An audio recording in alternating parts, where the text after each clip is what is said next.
There comes a moment in your life when you try to escape your past, run from the pain, silence the voices in your head, and bury the moments that cut too deep. You tell yourself, I'll move on, I'll forget, I'll delete it all like it never happened. But then one day, in the quiet stillness of your own heart, you realize something powerful, something painful, something that forces you to look in the mirror of your soul. There is no delete button for memories. Memories are not files on a computer that you can erase with a single click.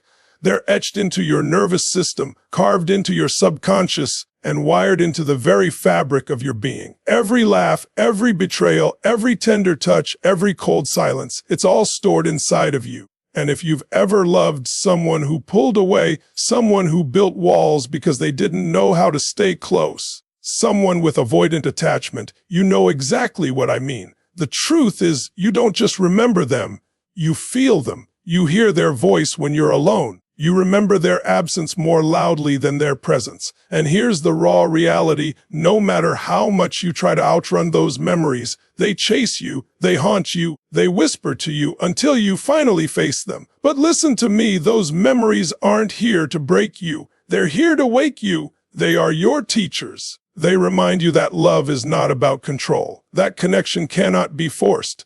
That healing requires more courage than hiding. And if you are the one with avoidant attachment, if you've spent your life building walls, convincing yourself that detachment is safety, you already know. Your memories betray you. You think you've moved on, but late at night, when the world is quiet, those very memories remind you of the love you pushed away. They remind you that connection matters more than control. That silence doesn't heal. That avoidance doesn't erase. So today, I want to walk you through 8 powerful realizations that will change how you see your past, your pain, and your memories. These 8 truths will help you stop running and start transforming. Because once you realize there's no delete button for memories, you must learn how to rewrite their meaning. You see, the reason we struggle so much with painful memories is because we think the goal is to delete them. We imagine that forgetting is healing. But forgetting is not healing, it's avoidance. And what we avoid, we empower. What we run from, we give power over us. Think about it, you can bury a seed in the dirt, but eventually it will grow roots. The same thing happens with memories. You can try to bury them under distractions, addictions, new relationships, or business, but eventually they resurface. The only way to break free isn't to delete your memories, but to transform them. Transformation begins with meaning. A memory doesn't hurt because of what happened. It hurts because of the meaning we've attached to it. When someone abandoned you, your mind didn't just say, they left. Your mind said, they left because I wasn't enough. When someone shut down emotionally, your mind didn't just say, they're struggling. Your mind said, they don't love me. That's the trap. The memory itself is neutral. It's the meaning you've given it that creates suffering. But here's the breakthrough: meaning is not fixed. Meaning can be rewritten. And when you rewrite the meaning, you transform the memory. Let me give you an example. Let's say you love someone with avoidant attachment. They pulled away when you got close. They made you feel rejected. You could choose to attach the meaning, I wasn't worthy of staying. But what if instead you chose the meaning, their fear was bigger than their love at that time, and their running had nothing to do with my value and everything to do with their wounds? That one shift doesn't erase the memory, but it changes the power it has over you. When you realize that memories are mirrors reflecting not just the past but your growth, you stop fearing them. You start seeing them as opportunities, because every memory that stings carries within it the seed of transformation. So, the question is not, how do I delete this memory? The real question is, how can I transform this memory into wisdom, strength, and clarity? When you master this, you stop being a prisoner of your past. You stop letting old wounds define your worth. You rise above the story of rejection and begin to write the story of resilience. And here's the deeper truth. When you transform your memories, you also transform your relationships. Because suddenly you're no longer reacting to triggers the same way. You're no longer begging someone to heal you because you've already begun to heal yourself. You're no longer demanding love as proof of your worth. You know your worth. That's when you become magnetic. That's when you attract healthier connections. That's when even the avoidant, who once ran from you, begins to feel the weight of their own memories, because you're no longer holding the pain for both of you.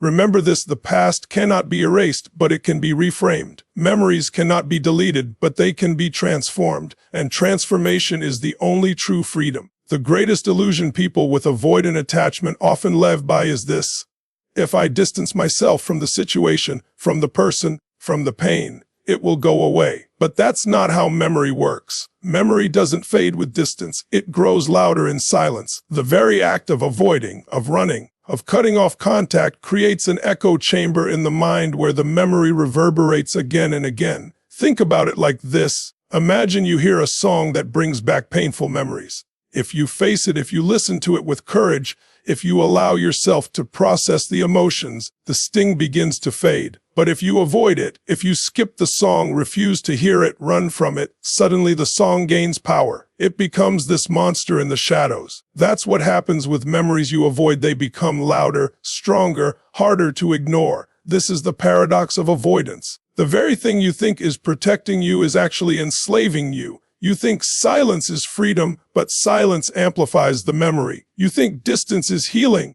but distance magnifies the loss. And the truth is, you don't delete the memory, you feed it. That's why so many avoidants can't shake their past. They may walk away from someone they love, they may hide behind business, they may drown themselves in distractions, but years later, that person still lives rent-free in their mind. Not because the relationship was perfect, not because the past was flawless, but because avoidance never allowed the memory to be processed. Processing is the only path to peace. Facing the memory, confronting the emotions, letting yourself grieve, letting yourself learn. That is how you quiet the echoes. Avoidance is like pressing pause on your healing. You can pause it for months, for years, but the moment you stop distracting yourself, the memory plays again, just as raw, just as sharp as the day it was created.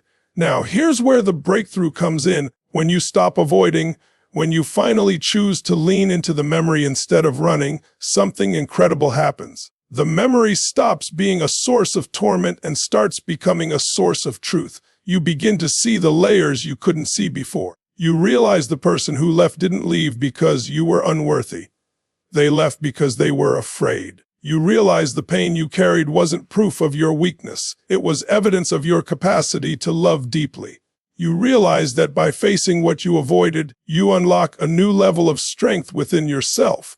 Avoidants often tell themselves, I don't need anyone. I don't need to go back. I don't need to feel this.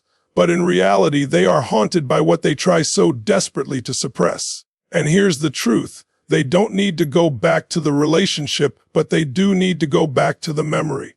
Because that memory is where the lesson lies, where the healing is buried, where the transformation is waiting. You cannot outrun what lives inside you. The only way out is through. Avoidance doesn't delete memories, it strengthens them. Facing them doesn't make you weak, it makes you free. So if you've been running, if you've been avoiding, if you've been telling yourself you're done, when in reality you're just hiding, this is your wake-up call. Your freedom is not in the distance. Your freedom is in the confrontation. Stop amplifying your pain by avoiding it. Start transforming your pain by facing it. Because in the end, you don't get to choose whether or not you remember. You only get to choose whether the memory becomes your prison or your teacher. You might think memories live only in the brain, tucked away in dusty filing cabinets of the mind. But here's the truth: your body remembers what your mind tries to suppress. Every emotion you bury finds a home in your nervous system. Every heartbreak you avoid, every abandonment you pretend didn't hurt, every love you walked away from but still think about, your body keeps that record. Why do you think your chest tightens when you see their name pop up unexpectedly? Why do you get that lump in your throat when you hear a familiar song? Why do you feel an ache in your stomach when you drive past a place where you once shared a memory? It's because memory doesn't just live in thought, it lives in sensation. It's in your heartbeat, your breath, your muscle tension. The avoidant often tells themselves, I'm over it. I don't care. I've moved on.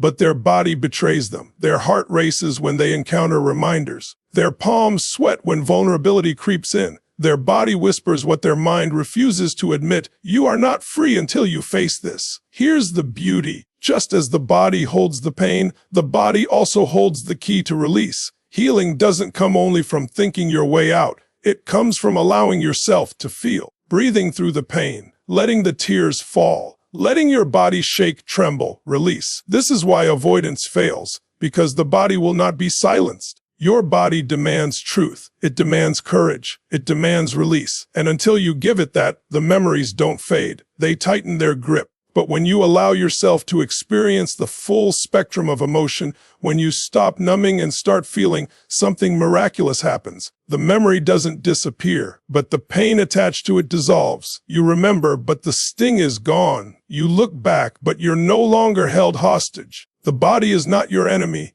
It's your ally. It's holding the pain not to punish you, but to protect you, to remind you that something still needs healing. So when you realize there is no delete button for memories, you must also realize this: there is no delete button for feelings either. You can't numb them forever. They will surface. And when they do, that's not weakness. That's opportunity. It's your chance to finally set yourself free. Every relationship, every bond, every connection leaves an imprint on your soul. It's like wet cement. When someone touches it, their fingerprints remain forever. And love, especially love tied to deep emotional intensity, is the strongest fingerprint of all. That's why you can't unlove someone like you delete an app from your phone. Love is not data, it's DNA. It rewires you. It reshapes the way you see the world. Even when the person is gone, their influence remains. You're not the same person after love. Avoidants try to convince themselves it didn't matter. It wasn't real. I didn't need it. But the truth is, if it didn't matter, you wouldn't still be thinking about it. If it wasn't real, your body wouldn't react. If you didn't need it, you wouldn't be haunted by the absence. Love's fingerprints don't vanish. They stay. They remind you of the vulnerability you once allowed, the closeness you once dared to feel. And that memory becomes a teacher. It whispers, see, you are capable of intimacy. You are capable of connection. You are capable of giving and receiving love. The question isn't whether the memory remains. It always will. The question is, what do you do with it? Do you let it harden into bitterness, resentment, and fear? Or do you let it soften you, expand you, and prepare you for something even deeper? Because here's the paradox. The very fingerprints that hurt you are also the fingerprints that shape you. And while you can't erase them, you can honor them. You can say, yes, they marked me. But they marked me with proof that I can love, proof that I can feel, proof that I am alive. That is the power of love's memory. It is not meant to be erased. It is meant to remind you of who you truly are. When you refuse to face your memories, when you run from them, when you deny their existence, you don't move on, you stay stuck. Imagine dragging a ball and chain behind you. Every step forward is heavy, slow, exhausting. That's what avoidance does. It convinces you that you've left the past behind, when in reality, you're dragging it with you everywhere you go. The avoidant thinks detachment equals freedom.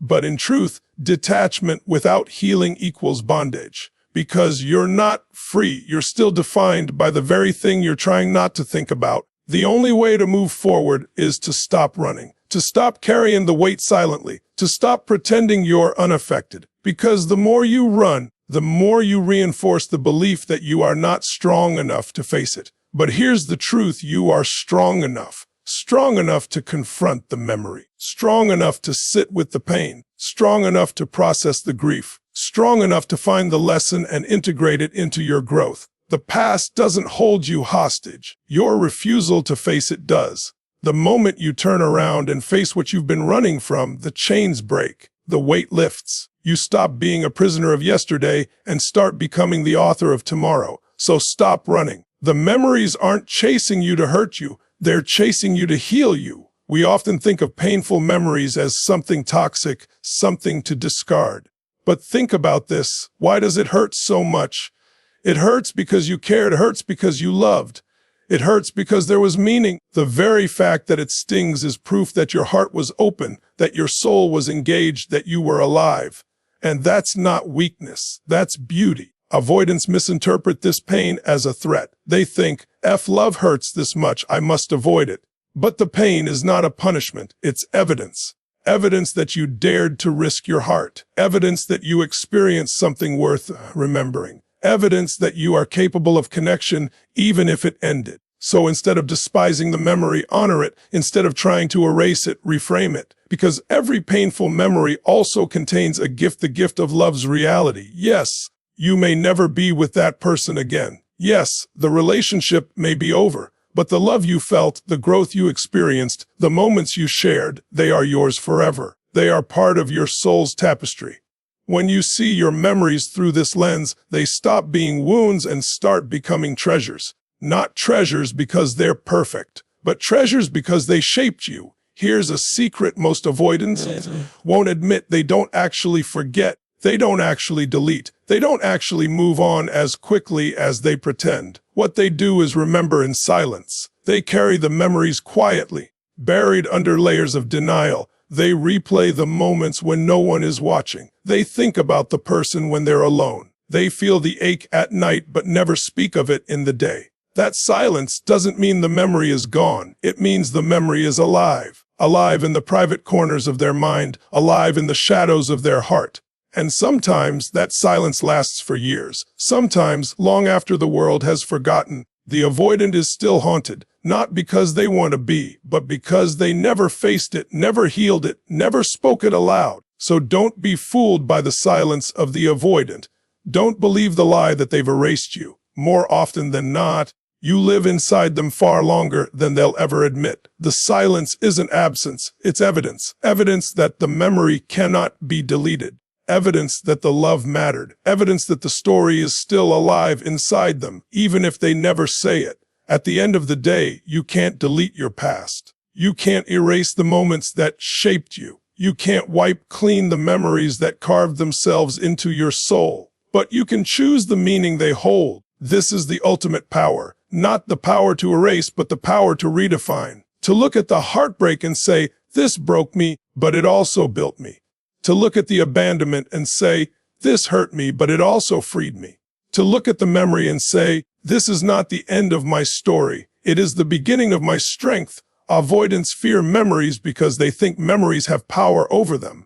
But the truth is, memories only have the power you give them. Once you choose to rewrite the meaning, the memory stops being a prison and becomes a passageway to wisdom, to clarity, to resilience. You don't get to erase what happened, but you get to decide what it means. And that choice right there is your liberation. There comes a point in every journey where you realize the truth you've been avoiding all along. You cannot run from yourself. You cannot silence what is inside of you. You cannot delete memories, no matter how desperately you wish you could. And yet, that is not your weakness. It is your gift. Because the very memories you wish to erase are the same memories that hold the seeds of your transformation. You see, life does not ask us to forget. It asks us to grow. It asks us to take the things we once thought would destroy us and use them to build the strongest parts of who we are. Every heartbreak, every silence, every abandonment you've endured was not there to tell you that you are unworthy. It was there to reveal that even in the face of rejection, you are capable of loving. Even in the face of loss, you are capable of rising. Even in the face of avoidance, you are capable of connection. When you stop trying to delete your memories and start transforming them, something extraordinary happens. The same past that once felt like chains around your ankles becomes the wings that lift you higher. The very story that once defined your pain begins to define your power. Because pain, when processed, becomes wisdom, and wisdom, when applied, becomes freedom. So do not curse your memories. Do not despise the echoes of love, loss, and longing. Instead, honor them. Thank them. Because they are proof that you lived, that you felt, that you risked, that you dared to open your heart to the beauty and the danger of love. Without those memories, you would not be who you are today. Without those scars, you would not carry the strength that you now possess. And if you are someone with avoidant tendencies, hear this truth: silence is not healing, running is not freedom, and avoidance is not strength. Real strength is facing what you fear. Real strength is owning the memories you've buried. Real strength is rewriting the meaning of your past so that it no longer haunts you. It heals you. In the end, there is no delete button for memories. But there is a transformation button. There is a rewrite button. There is a choice. And the moment you make that choice to stop running, to stop denying, to stop erasing, is the moment you step into the most powerful version of yourself. Your memories will always be with you, but they don't have to break you. They can build you into something greater than you ever imagined. Thank you for staying with me through this journey. My hope is that these words didn't just speak to your mind, but to your heart, to that deeper place inside you that knows the truth.